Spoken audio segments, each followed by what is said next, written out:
Yo, what's up mga pare ko? Gusto na lang magpa-trade nitong si Robert Bolick dahil talagang mukhang wala ng pag-asa na makabangon pa ang team niya na NLEX Road Warriors pagdating sa finals.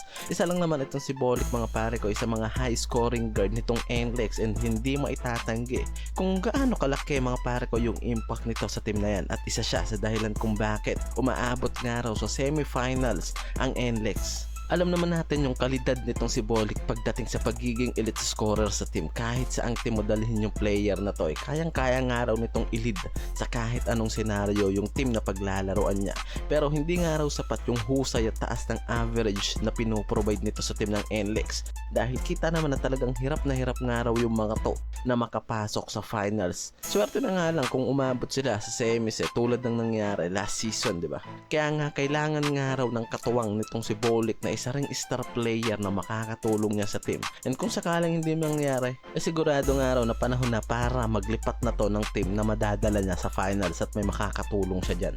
Si Robert Bolick kasi mga pare ko, isa sa mga high scoring at high level guard, and sapat na sapat nga raw yung husay nito para magdala ng magandang stat line sa team. Pero paano nga ba makakaabot ng finals ang kanyang team kung sa una pa nga lang daw nalalaglag na yung mga to dahil sa malaking kakulangan nga pagdating sa solidong rooster na meron sa NLEX Road Warriors. Kita naman natin, di ba, na halos sa nga lang yung pinagmumulan ng opensa dito ng NLEX. Lalo't mga bata pa nga yung mga nakakasama nito sa rooster at wala pa gaano mga experience pagdating sa quarterfinals o semis. Kaya isa sa tinitingnan solusyon dito kailangan na talaga nitong magpa-trade at mapunta sa isang contender team na magdadala sa kanya sa finals, and eventually madadala rin siya sa kanyang goal na championship title. Dahil katulong na nga lang daw sa team ang kailangan nitong si Bolick dahil talagang solid nga raw yung performance and numbers na binibigay nito sa kanyang team na NLEX Road Warriors.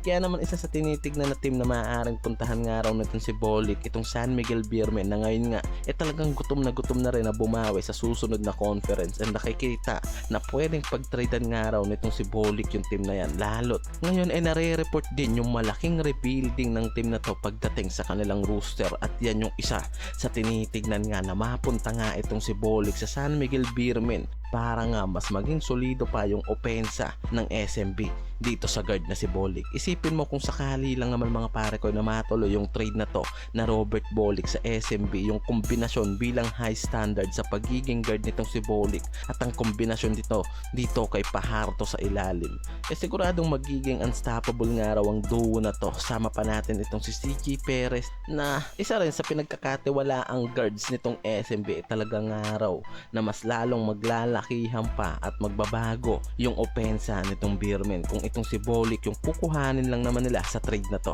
dahil paniguradong malaki ang magiging impact nitong si Bolick sa SMB, lalo na yung pagiging elite scorer at high quality nito sa pagiging guard. At trade na nga lang rin ang nakikita na paraan dito kay Bolick para makakuha ng championship title, dahil yan na nga lang daw yung kulang sa veteranong guard na si Robert Bolick. Dahil in overall ang katangian nga raw ng isang mahusay na guard nandito na lahat kay Robert Bolick. Kayang pumuntos kung gugustuhin niya mula sa labas at loob, magandang pag-handle ng bola at taas ng kalidad nito sa pagiging team leader. Wala ka na nga raw masasabi dito kay Bolick, at kailangan na nga lang rin daw nito na matrade at mapunta sa isang contender team tulad nga nitong SMB. At kahit siya mukhang nagbabalak na ngayon na mapunta sa isang team na yan, at nagpapakita na rin ang mataas na sign na gusto na nga raw nitong lumipat at magpa-trade sa ibang team, at maraming umaasa na sa SMB ang bagsak nga raw nitong si Bolick.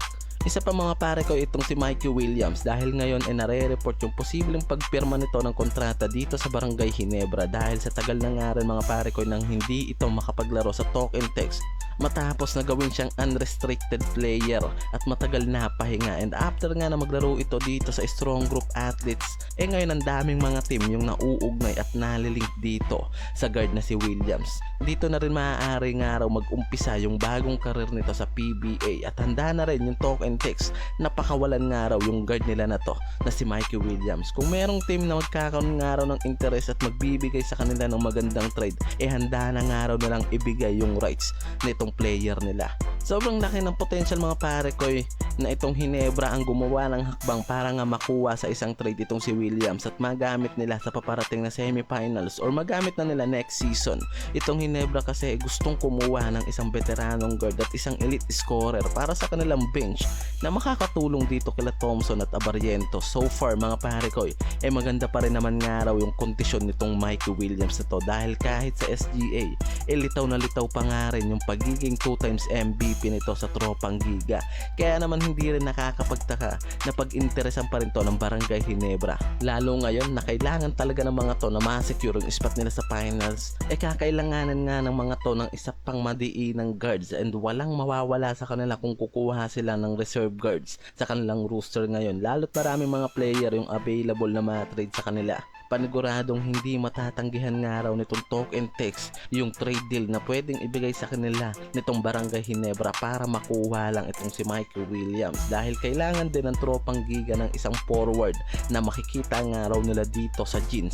Yan yung malaking pangangailangan nitong talk and text pagdating sa player, isang power forward na nandito nga sa tropang giga dahil nasa trade list naman nitong jeans yung mga player tulad nitong si Isaac Go at Ben Adamos na pwede ngang i-acquire ng talk and text sa isang trade at ibigay na nila sa Hinebra itong si Mikey Williams. At hindi nga malabong mangyari yan mga pare ko dahil kung iisipin natin yung frontcourt player nitong talk and text itong si Poy Eram lamang at itong si Kelly Williams.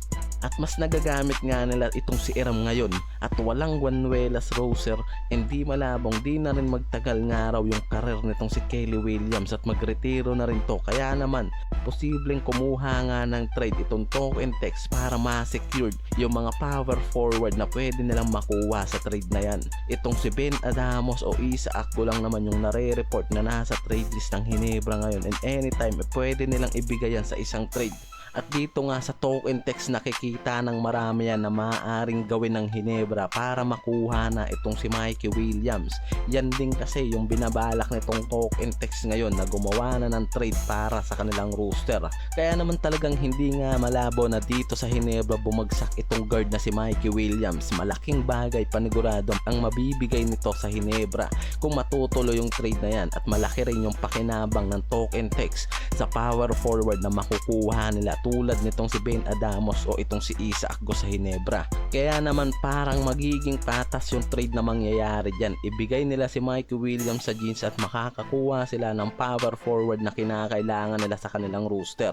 Kaya nga walang talo sa mangyayaring trade na to sa Hinebra at talk and text dahil magkakaroon lang sila ng parehas na paborable sa mga players. Paniguradong yan mismo yung gagawin nitong Hinebra para makuha na at magamit itong si Mikey Williams sa kanilang kampanya.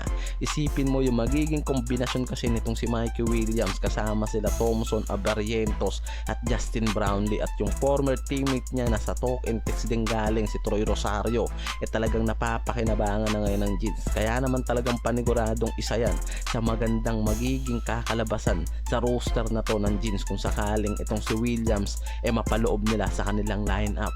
Kaya naman isa rin yan sa tinitignan mga pare ko na dahilan kung bakit biglang naging interesado ang jeans para makuha na sa trade itong si Mikey Williams.